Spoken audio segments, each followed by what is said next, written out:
Hey, hello, hello, hello. Just get this adjusted. Hi. Microphone. Hello, and welcome to this weekend's live stream. Yeah, so we are going to finish the golden drop that we started last week.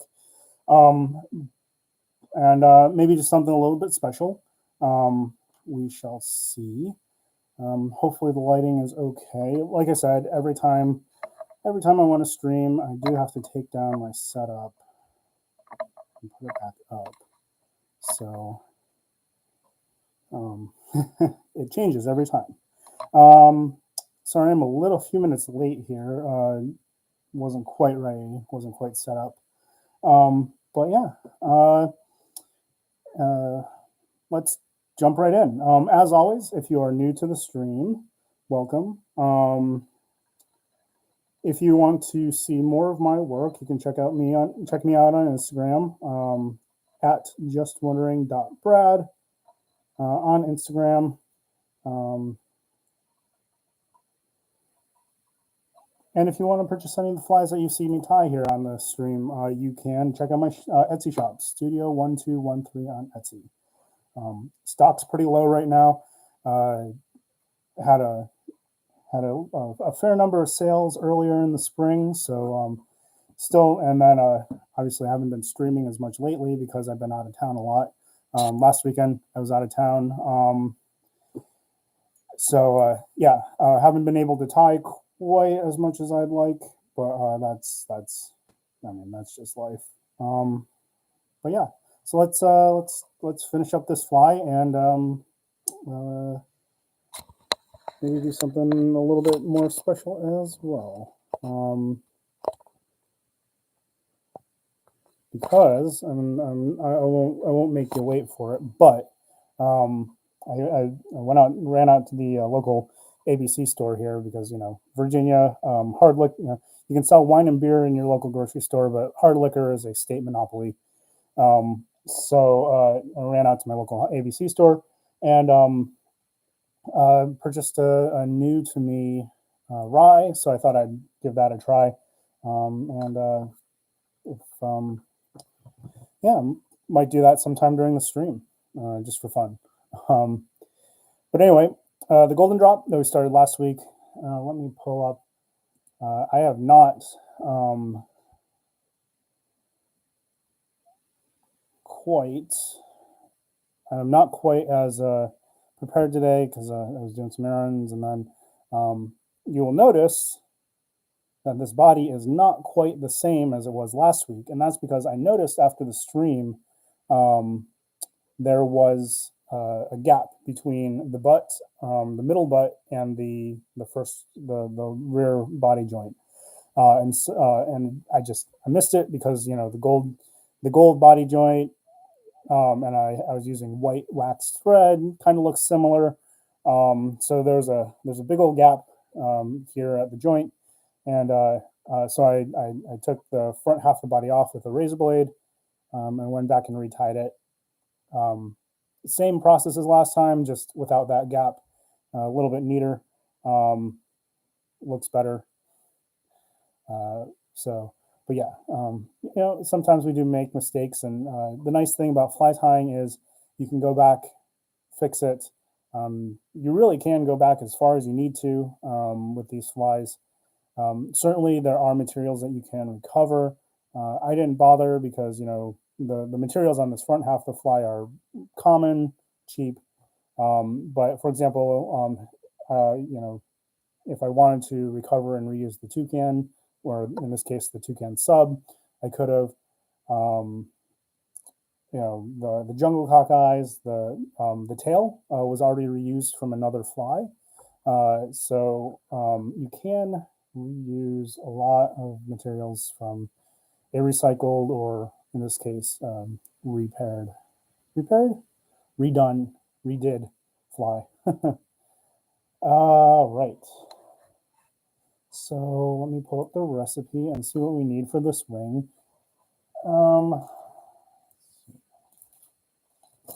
Need a light mottled turkey.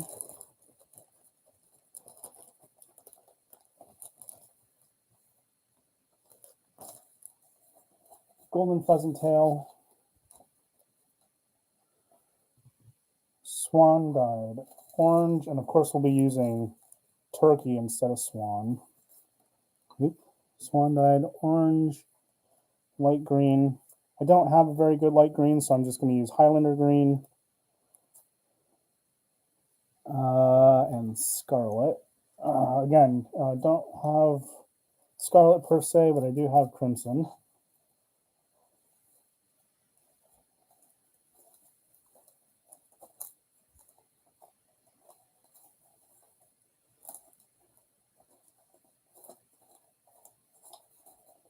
And let's see, Galena, Mallard, and a topping. So what we're going to do is we're going to tie the light mottled turkey, the golden pheasant tail, the orange, green, and scarlet swan, or turkey, as the main wing. There's no underwing. And then we'll add the galena, or what we would call speckled guinea, as a side with a mallard roof. We'll add the galena as a side, jungle cock eyes, mallard roof, and a topping and horns. So we'll do it that way. Now, given that this is Kelson, probably would have been done as mixed wing, but we're doing this for display, so we're going to do a full built wing.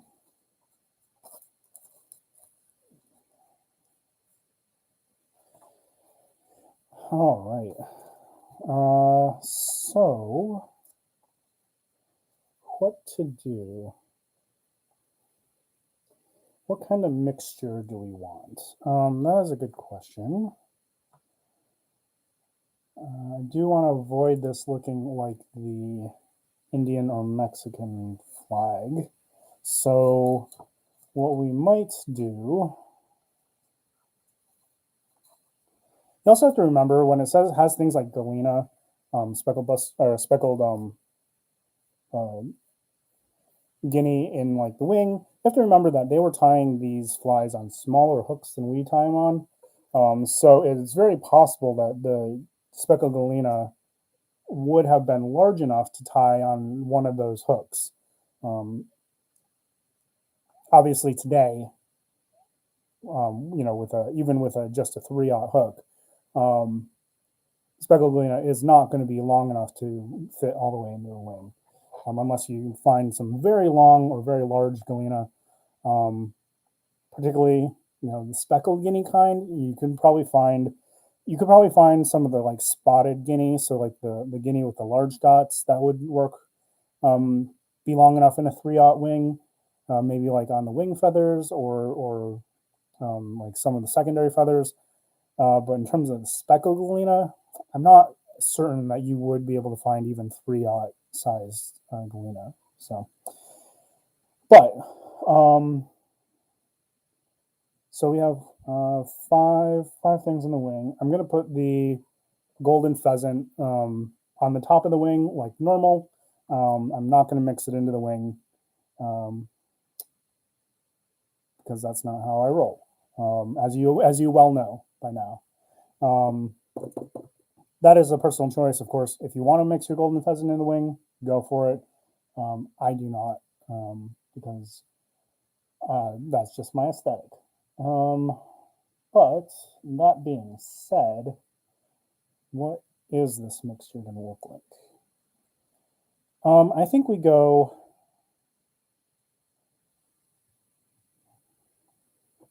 red, orange, green, maybe.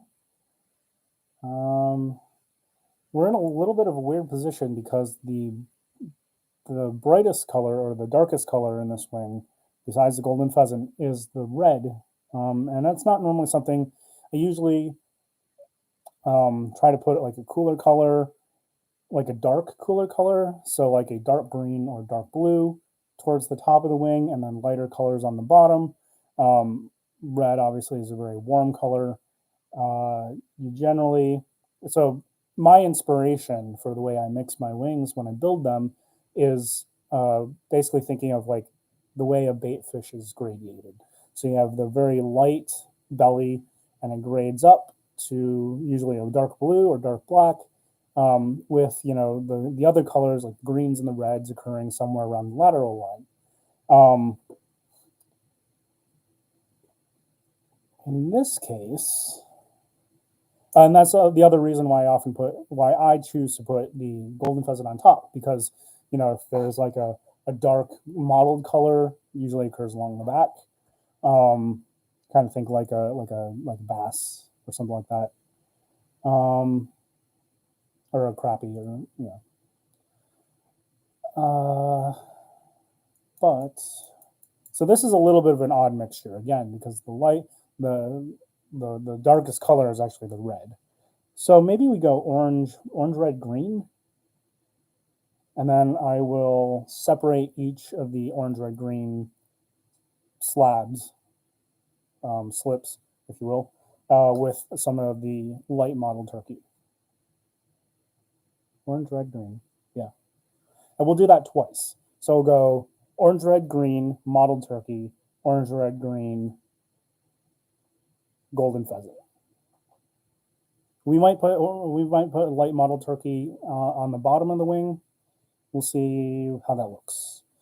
But we're going to go 2, 2, 2, 2, 3, 2, 2, or 3, 3, 3, 4. I think is the order in which we'll go in terms of the number of fibers.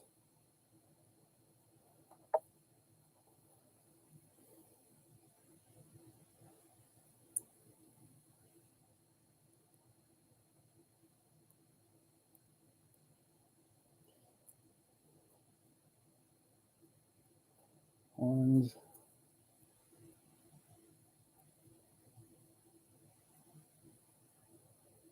red, and it is a pretty humid day here, I must say. I had some pretty heavy rains going on.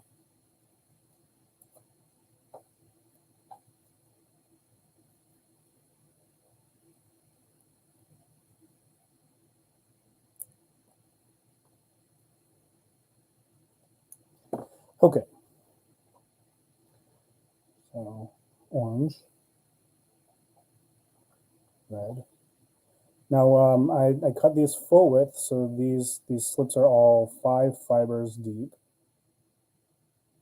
And then of course what we'll do is we'll just marry the full slips together, and then we just take off whatever we don't need off the bottom, or in this case, for this slip, off the top.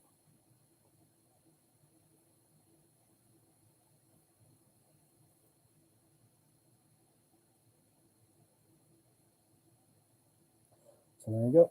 So as you can see, married the full fiber in.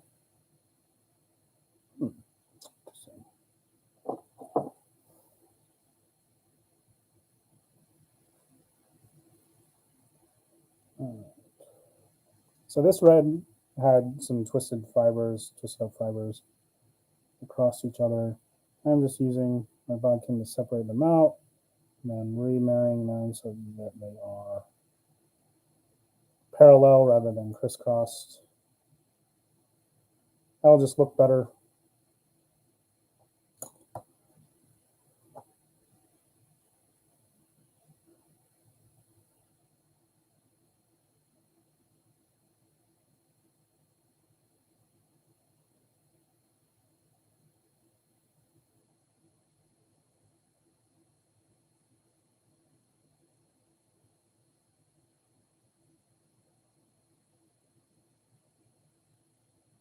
So again, I'm marrying the full fiber, full width slip. So everything that I've cut, I'm just going to peel off what I don't need right now.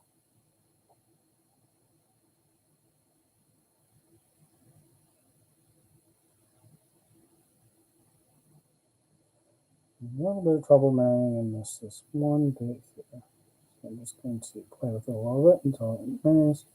Right, so there you can see we have 5 fibers of orange, 2 fibers of red, 2 fibers of green. And so we'll take off 3 fibers of orange off the bottom. And that is our first repeating unit of color. We'll add our light mottled turkey. I'm going to cut 5 fibers and marry on 3. That way I have a full 5 if we decide to go that route.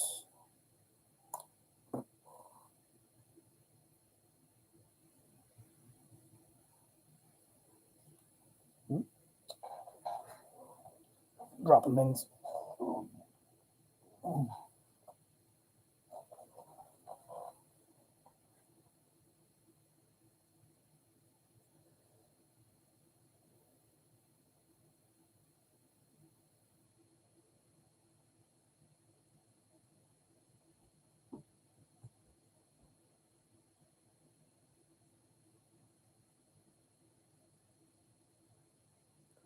So, okay.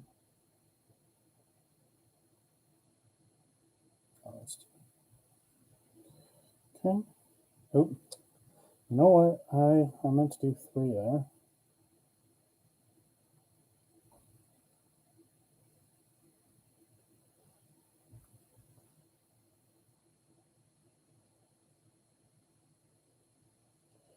So yeah, so one of the advantages of leaving your slips a little bit wide when you're marrying them is if you make a mistake like this, all you do is you just marry the larger slip back on.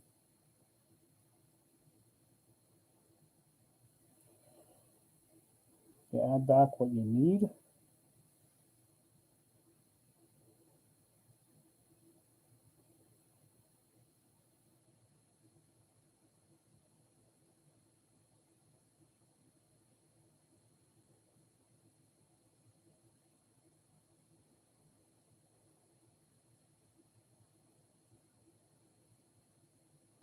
Okay, problem solved.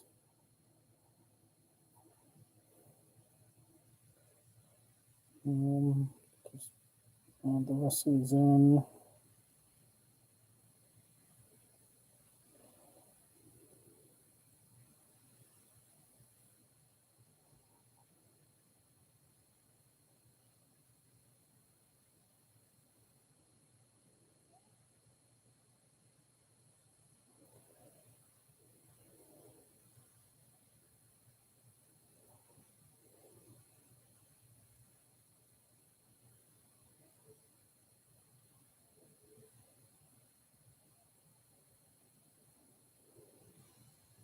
All right, so I am going to add this last bit of mottled turkey on the bottom. So we'll know that for the next, for when I do the far side wing.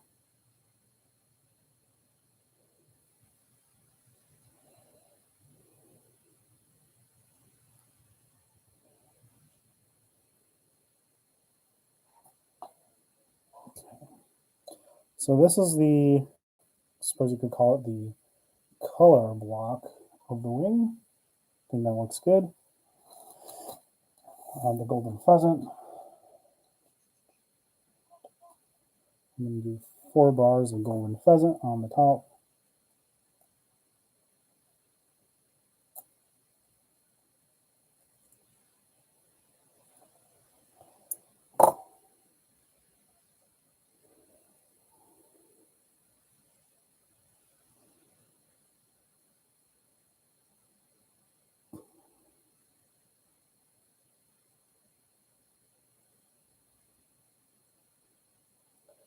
There we go. And I'll just sit like that. So I think that's attractive.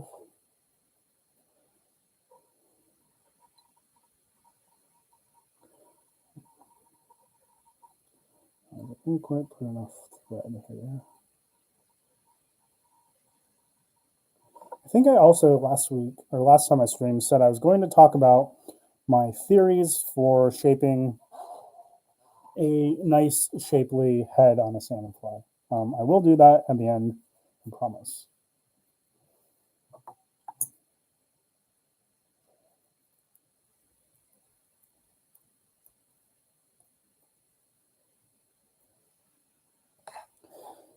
first, let's get this wing on. We can talk a little bit about it. So I guess I will give a little bit of background for my theory and why I hold this theory, or why I have this theory. Part of it is a lot of salmon flies you see have asymmetrical heads. And the reason for this is as you tie on things onto the hook, what are the things that create the most bulk at the head area? The wing, the underwing, the wing, the topping, all of that. And to some degrees, some of that asymmetry can't be helped. So basically, these asymmetric heads look like if you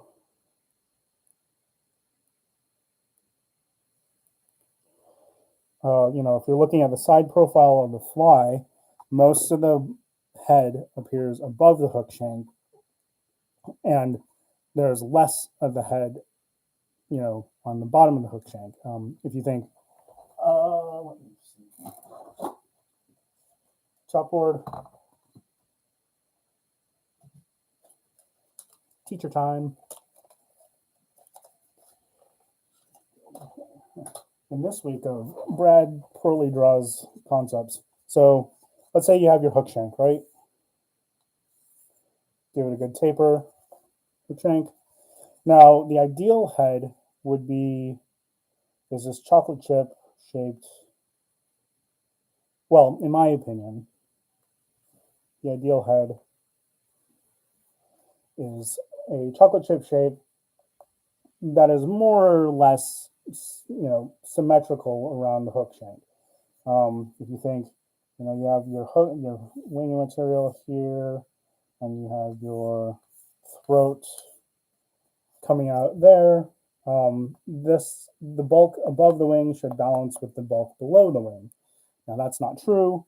That's not entirely true because, of course, you have the gut eye, which extends out the bottom. But if you think about it, most flies that you see, when you tie in the wing, it creates a lot more bulk above the wing. And so you kind of end up with this asymmetrical head where most of the bulk is above the wing, or above the hook shank. And that, to me, is not quite ideal. So when I tie in like body materials, I am consciously running the body material. Right? So I'm running the tag end of the body material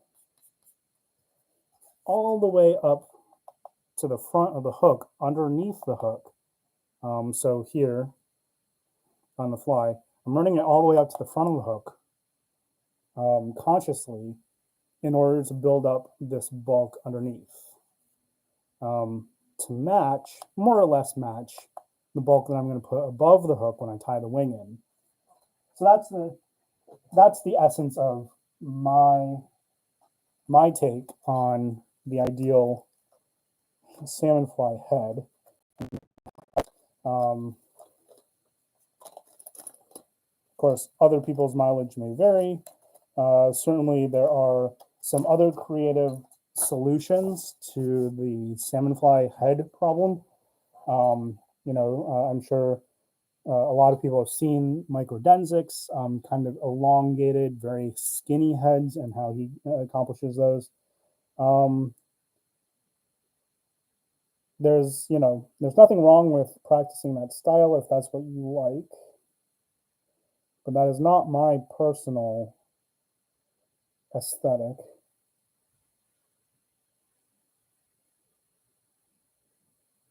Hang on, just trying to count these here. I think I clipped 5.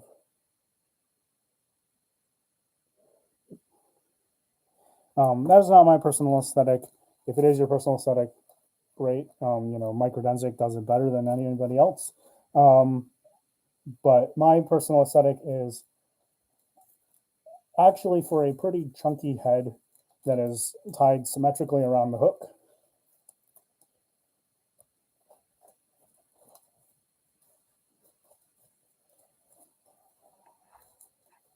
and that the wing and the throat appear to originate from the same spot or the same kind of vertical line alignment.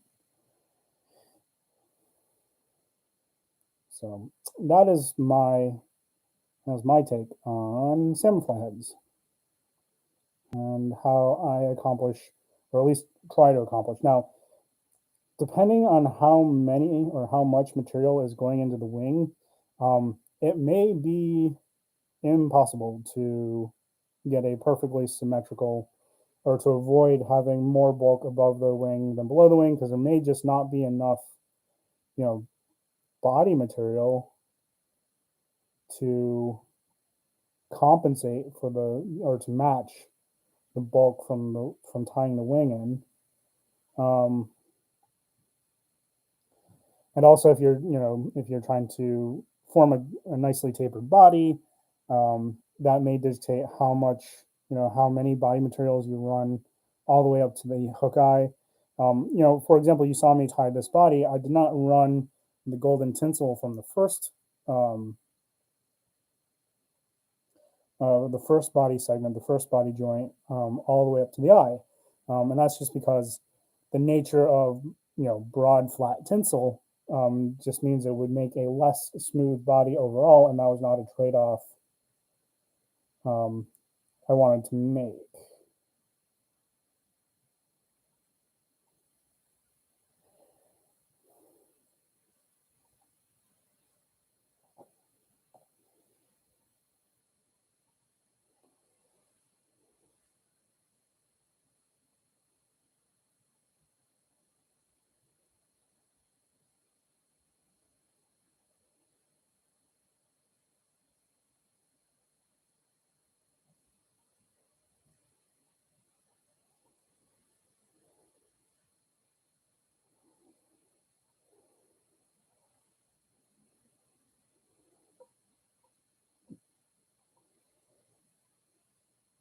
Now again, this fly does not have an underwing, so we're not going to worry about it.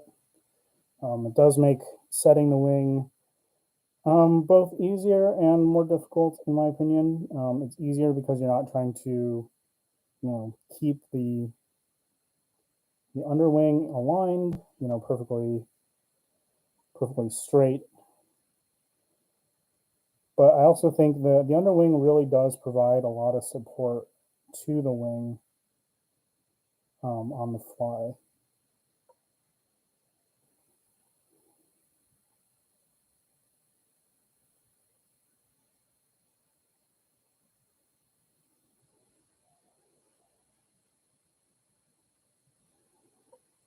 Okay, and some more golden pheasant.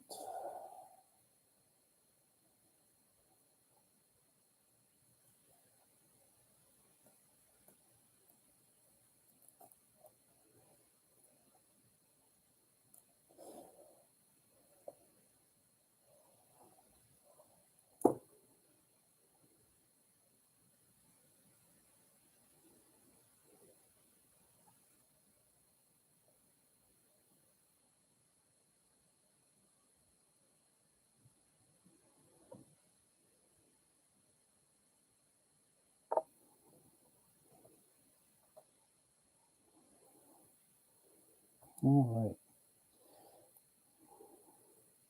So these are what our finished wings look like. We're just going to make sure they're aligned.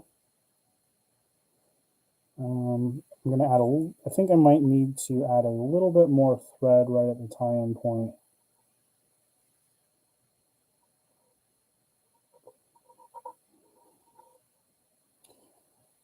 Just because this does have a J throat, so the rachis on J is fairly thick.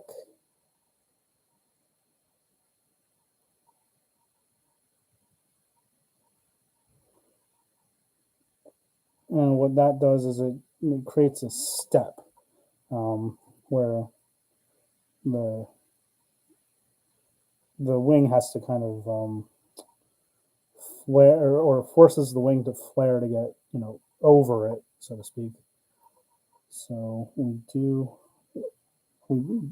I like to add again, because I'm not worried about making a wing too thick, or my head too large, because again, I'm not a small head salmon fly guy. I do not mind adding some extra wraps of thread where necessary. I'm going to add a little bit of saliva just to the tie-in point. So as you can see, I'm pinching right. So the tie-in point is right at this edge here of my fingers. All I'm going to do is I'm going to take a soft loop, and then I'm going to lift the butts and the wing. And what I'm doing is I'm creating a compression zone in between these fingers. So right at that line there. And I'm compressing. I'm just using the weight of the bodkin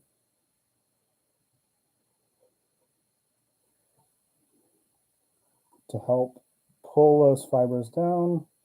Take another soft loop, a little bit more compression.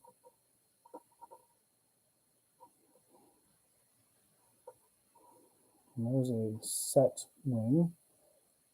And now I'm going to take one tight turn, two tight turns, and we're going to assess. How's that look? I think that looks pretty good. That turned out well. We're going to grab it right at the time point. We're going to rotate it, wiggle it back and forth, wiggle it. What that does is it helps push the wing to be on top of the hook instead of down along the sides. That just cleans up the look right at the time point. And then we're going to pinch hard. We're going to trim.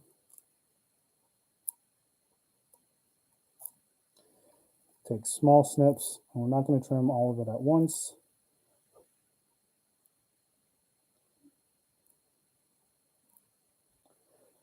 Now we're going to trim close. We're going to trim it, trying to follow that taper of the head.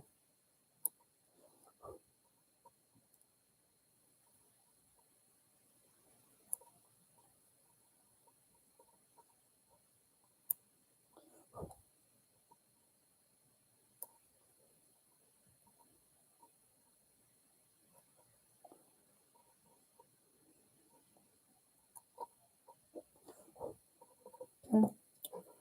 Pretty good. Pretty good. Again, it's all about equalizing the forces on the wing as you compress it.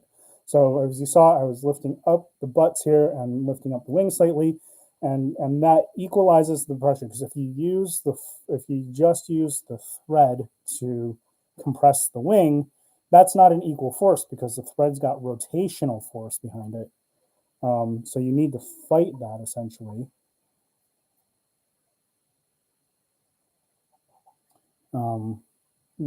Using your fingers. So, all right, lovely. I'm going to wax the thread. We're going to tie down the remainders of the butts.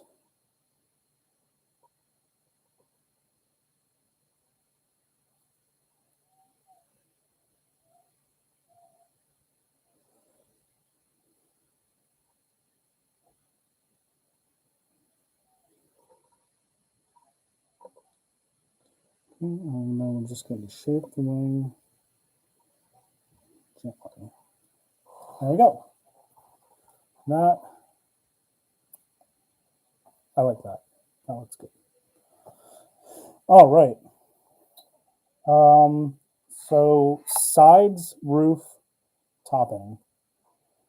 The sides are galena or speckled guinea. I'm going to have to look through, see if I have any appropriate feathers.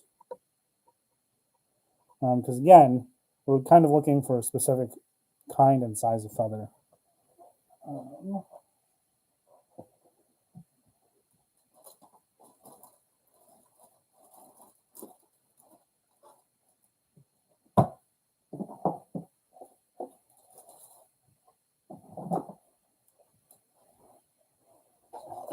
while I'm up, grabbing my jungle cock.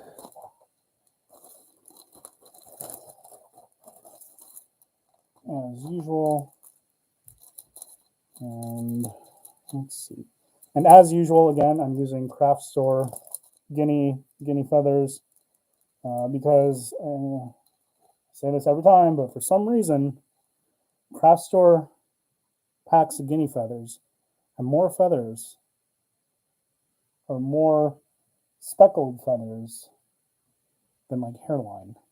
Don't know why that is, but these are just, you get more of what you want out of the craft store feathers.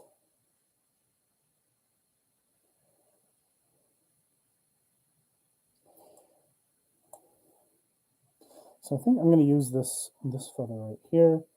I'm going to just, it does get a little bit wispy at the tips.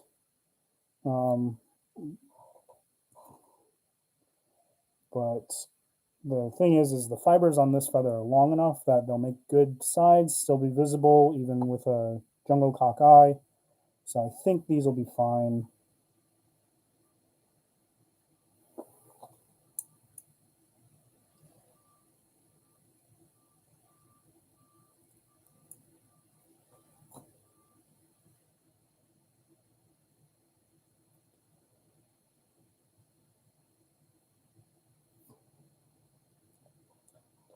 Far side first. We'll tie this low, just right above the body. Just gonna soft loop it in like so.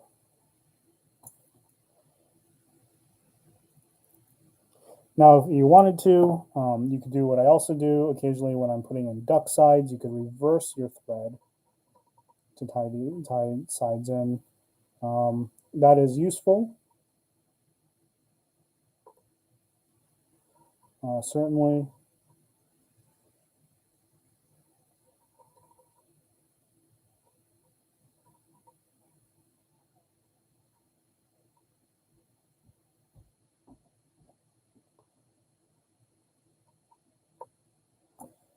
But not necessary if you are very careful with the soft loops.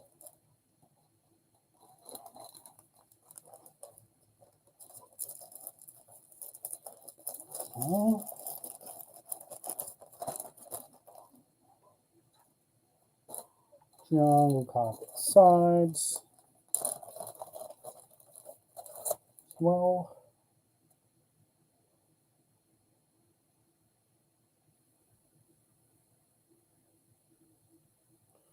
I'm kind of running out of unsplit eyes off of this cape, so I'm thinking I might be getting to the point where I'm going to need a new cape soon.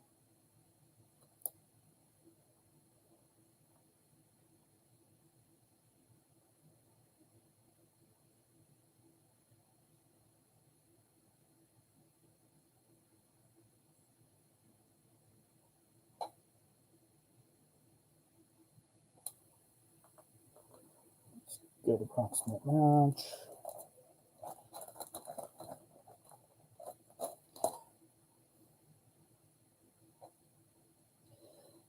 How long do I want this?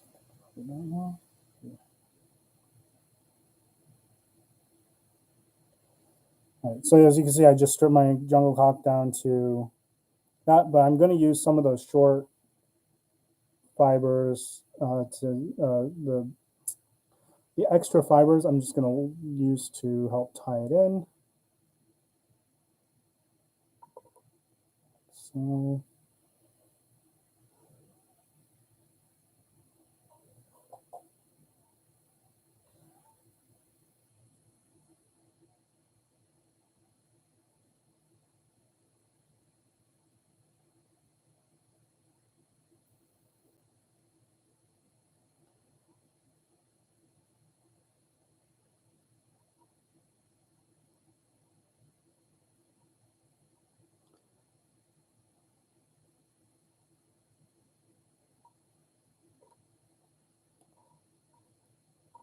all right, good.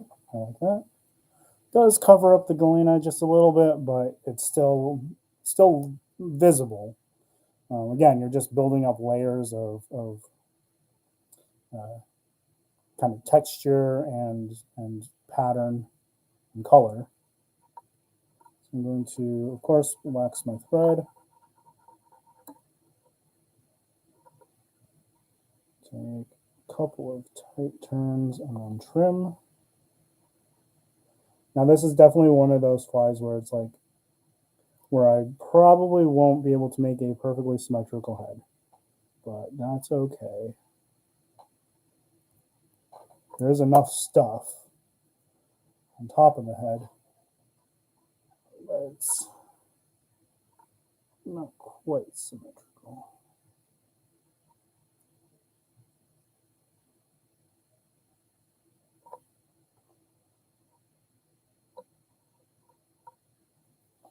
Okay.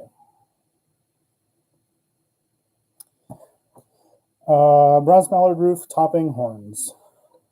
That's all we have left. I'll grab bronze mallard and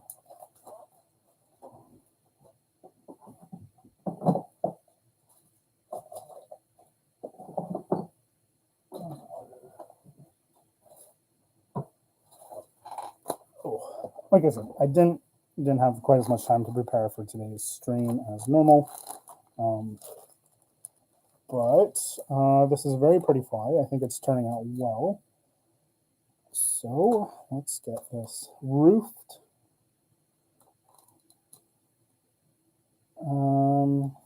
These feathers might be all used up.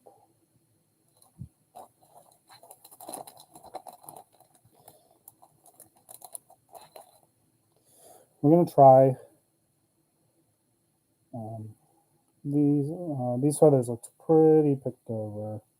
We'll try, see if we can find some nice bronzy mallard to use. Again, when doing a bronze mallard roof, it's not actually the bronze part that you want, it's the gray part, because the gray part is what holds the bronze part together, essentially. And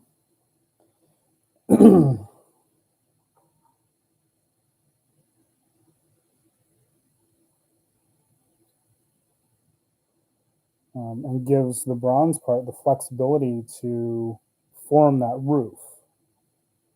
So if you don't have a large enough gray bit at the bottom of your bronze mallard slip, you're going to have a really hard time coaxing it into that roof shape, that we like to have on top of our salmon flies. That's not too much.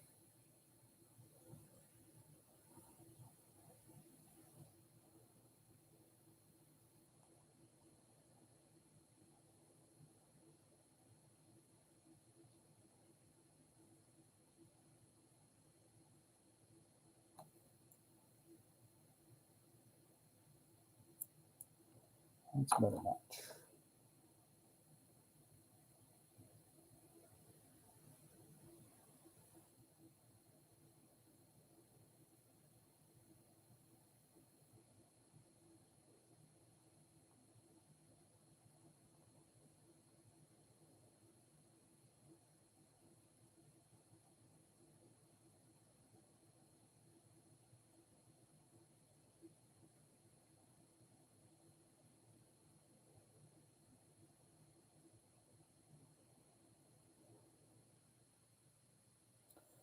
So all I did was I put the two slips back to back, and then I've just been pointing them out as if they were a wing into the shell, so you can kind of see how it forms that tent. And that tent sits right on top of the wing, just like that.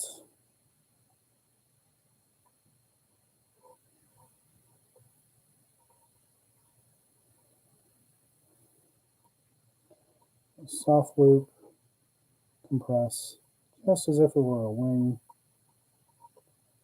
We want this to sit right at the top of the wing, so we're just going to preen it till it does.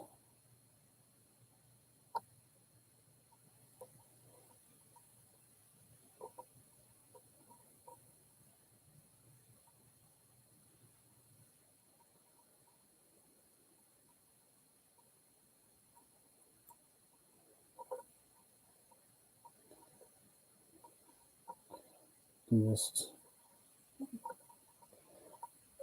a lot of fly tying, not just classic Atlantic salmon flies, but a lot of fly tying is just beating up the materials until it does what you want it to.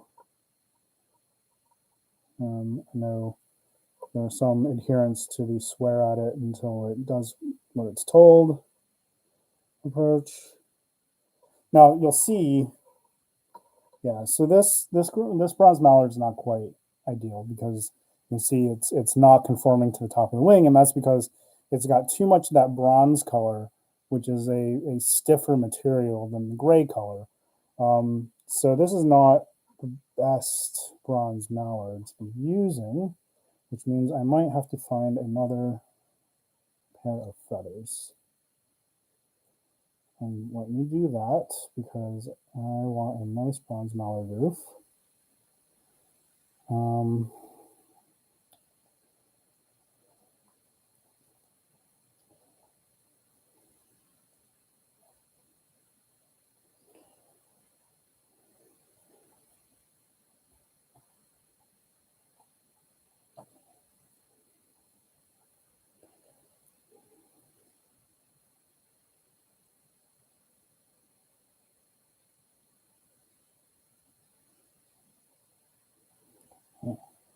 Got an map to that.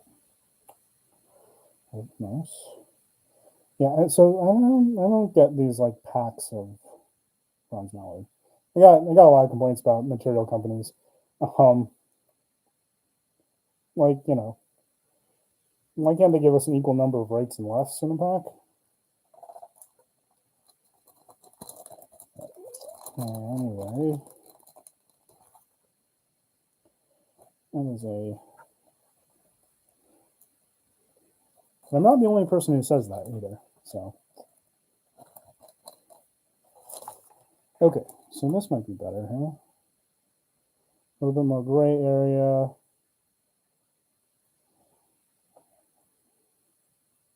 Literally, not metaphorically.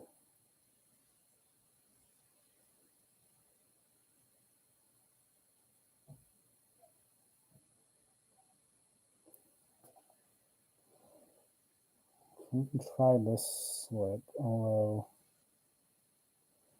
it does have a lot of bronze and it's not quite as, yeah, that's not work. This one will. For the twisted. Okay, so we're going to dig through some more bronze mallard. Sorry, scintillating contents, I know, but you know,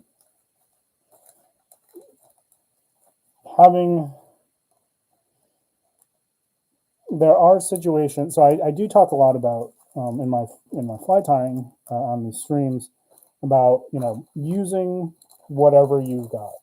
However, there are times when having good materials is actually really important. Bronze mallard roofs, one of them.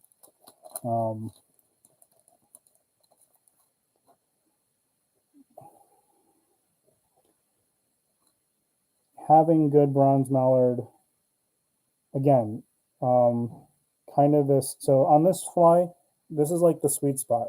Got enough gray, bronze tips to give you that idea of the bronze mallard, but all of this gray here for tying it in.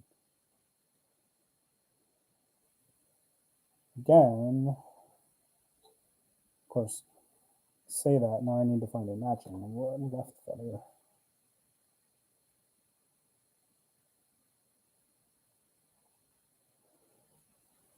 All right.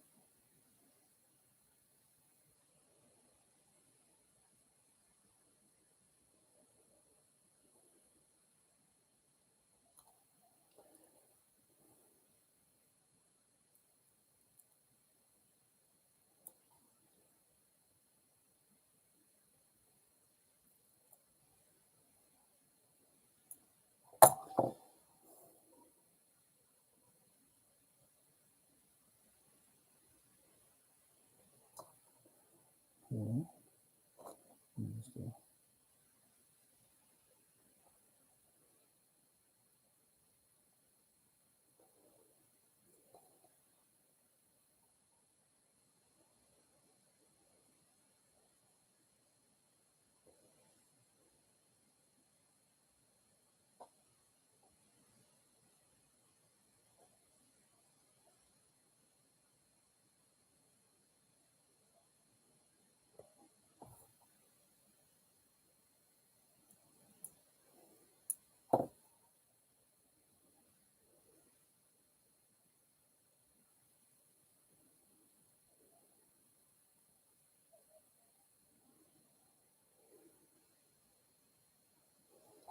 All right, so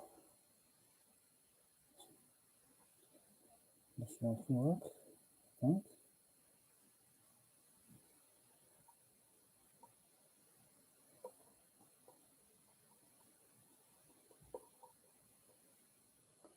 Yeah, see this this bronze mallard slip, these bronze mallard slips are a little bit more pliable, and they can form just nice.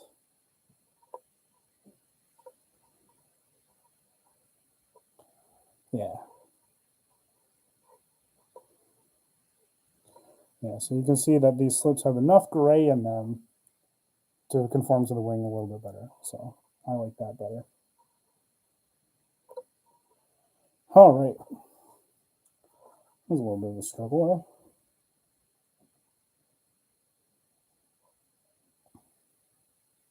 Got a lot of lefts. Or, well, rights, I guess. Maybe on, I think we on the left side of the deck.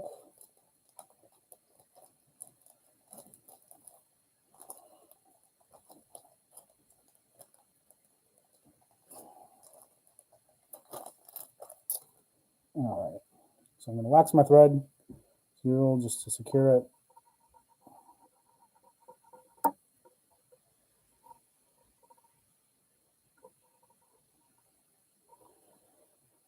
Okay. Oop.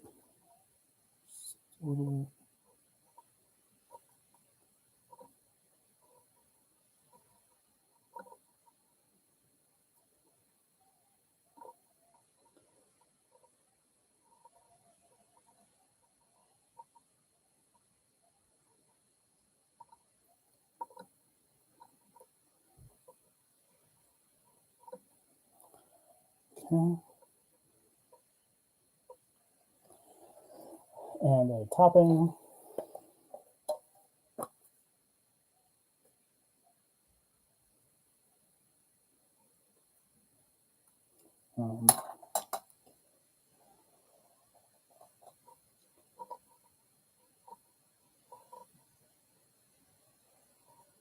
I think actually this topping will be perfect. Ah, hey, I got a good one on the first try. So all I do is I give my topping a little bit of a crimp at the tying point. And then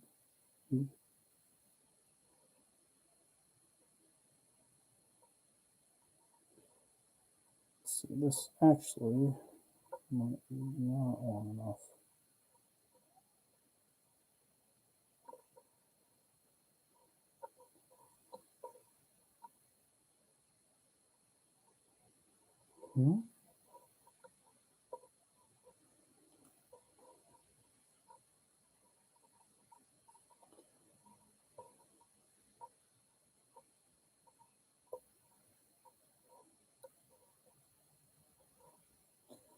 We'll have to prune the roof back into place. I think that looks good.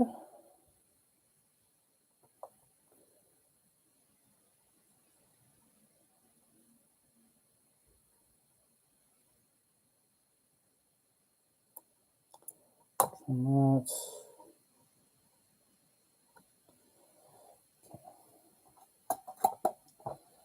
I'm going to wax my thread before I tie the last thing on, which are the horns.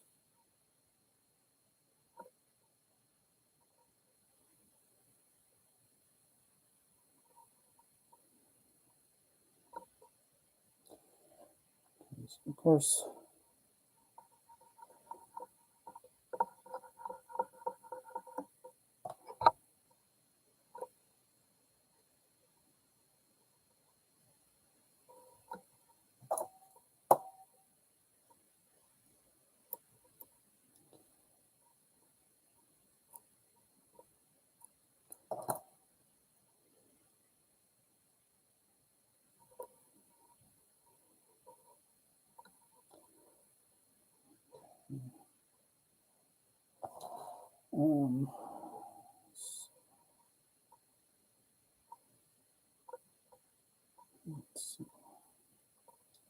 Let's take the crust just a little bit there. There we go. And then we'll clean the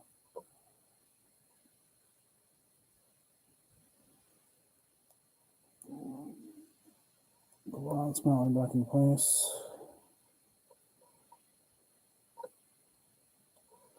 Interesting. Okay.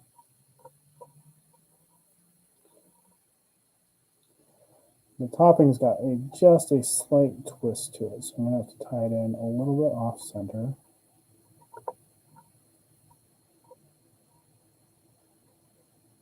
But again, I try not to straighten my crust, so there we go. See? Again, just fiddle with the materials until they do what you want, or until you get, because again, you want to work with the natural material as much as you can to get it to do what you want, because if you try to force it too much, it will have a tendency to go back to whatever it was doing before you put it on and then put in place. It's one of the reasons why I don't, I say this over and over again, but it's one of the reasons why I don't use straightened crests if I can help it.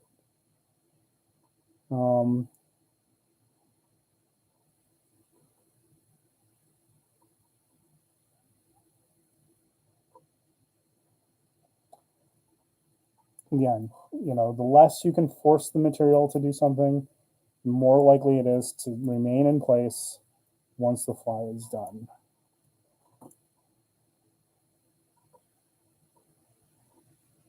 I'm just going to tie second on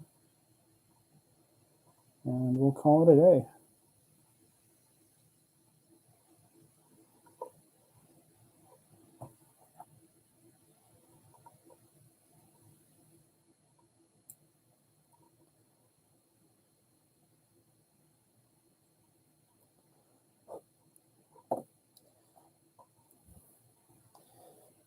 All right, so now we'll just wax our thread. Looks a little bit of a mess on the fly right now, but we will, as always, just kind of preen things back into place once the fly's tied off. Again, as long as everything is well tied in, you can do a lot to a fly and get it back into shape. Just need everything to be well tied in, well,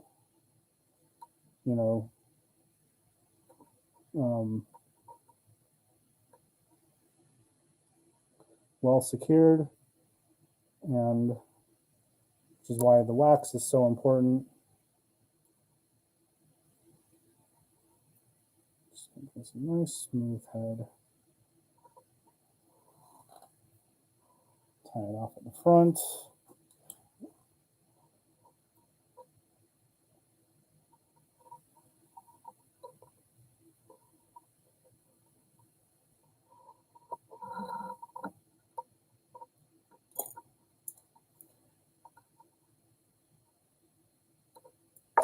There we go. All right, so we just do a little bit of preening. Just get everything back into how I had tied it on. Got my fingers all over the fly, so of course everything's just a little bit messed up.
All right. So there's what I see. There's a finished fly. So, yeah, thanks for hanging out. Now we're going to do something a little bit different. Like I said, I have new whiskey, new to me whiskey. This is a local, well, sort of local, um, local brand, uh, Catoctin Creek Roundstone Rye Whiskey. Well, see how she goes. Lovely.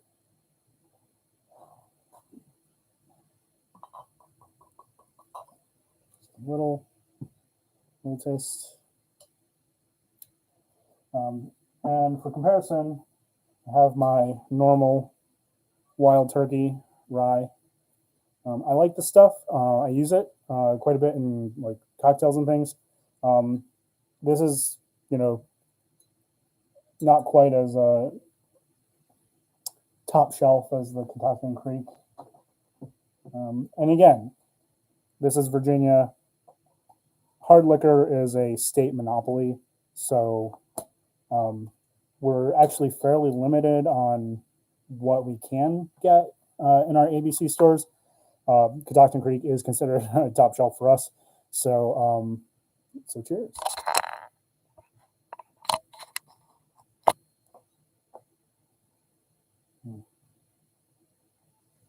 Smells nice. Kind of getting caramel and maybe even a little bit of like raisin in it.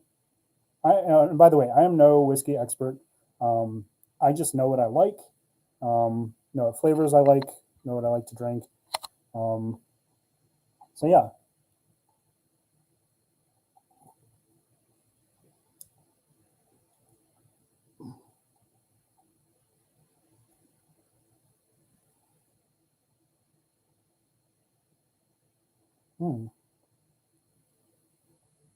Very spicy. I mean, it's a rye, so you expect it to have a little bit more spice than, say, a bourbon. Um,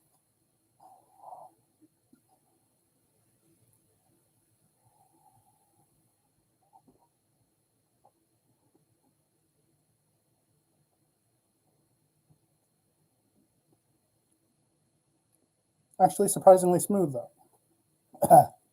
Excuse me. It is a little bit warm to be drinking this neat, I will say.